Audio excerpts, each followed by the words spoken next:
Hi, this is Mato. In this video I will show you a very instructive chess game.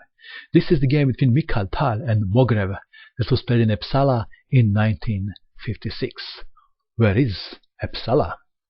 It is a city in Sweden. In this game Tal had white pieces and he started with d4. Black played knight to f6, c4, g6, knight to c3, bishop to g7, e4 and d6.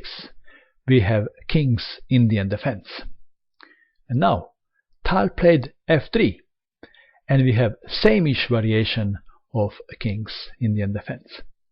Black castled, bishop to e3, knight from b to d7, and Tal played queen to d2 with one possible plan to castle queenside, to play bishop to h6, to push pawn to h5, exchanging it for one on g6, taking bishop. When king takes, he gives check on h6 and checkmate. Of course, knight must be moved away with g4 pawn or something like that. So this would be a simple plan, but it would only work if black plays passively. So black played e5, d5, knight to e8 with the idea to push pawn to f5. Tal castled, f5, pawn takes pawn, pawn takes pawn, and now pawn may be coming to f4. So you would think that g3 would be a sensible move, but Tal played g4, even provoking black to push pawn to f4. Why? Black did, gaining space, attacking bishop, but now knight can be played to e4.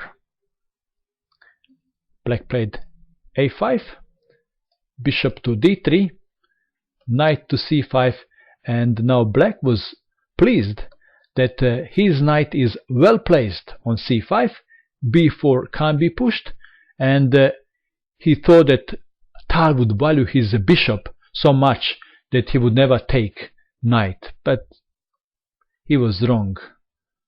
Tal did capture knight, and that was very good positional move. Pawn takes bishop, knight to e4, attacking pawn on c5, b6 defending, h4, and it's two pawns against one on king's side. Knight to f6, queen to c2, and black thought that he would have easier game if he exchanges knights, so he captured knight. But do you think this would be easier game for black? Now have a good look. Queen and bishop attacking pawn on h7, but black played queen to d6. Why? Why not h6? Okay, let's go back. If h6, then we would have this continuation. g5, pawn takes pawn, and now d6, attacking rook, and after rook to b8, bishop to d5 check. If king goes to h5, then pawn takes pawn, check from rook. So rook to f7 should be played. Queen to g6, attacking rook, queen to d7, pawn takes pawn, rook is coming to h7, king to f8, rook to h7, pawn takes pawn, bishop takes rook, queen takes bishop, check, and it's also winning rook. So after king to g8, rook takes bishop, queen takes rook, and white is winning material. Okay, now you understand why queen to d6 was played. And now simply bishop takes pawn. Black unfortunately had to say goodbye to his pawn, and now he has no pawns to oppose white's pawn on the king's side.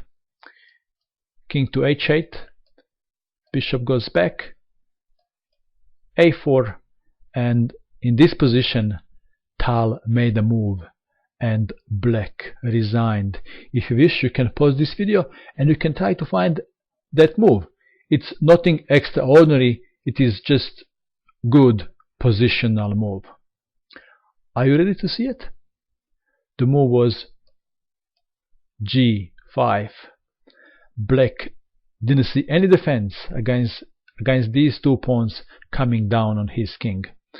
We can check one sensible variation. Perhaps he could have continued with the bishop to d7, connecting rooks, and then we would have this continuation. h5, that is h6, trapping bishop, making room for bishop to come back.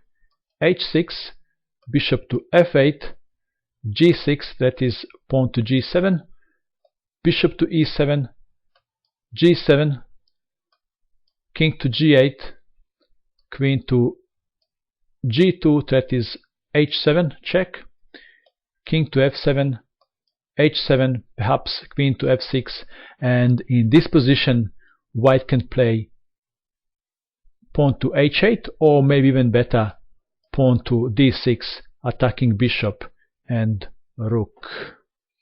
This is very unusual. We had positional game from Tal. What do you think of this game?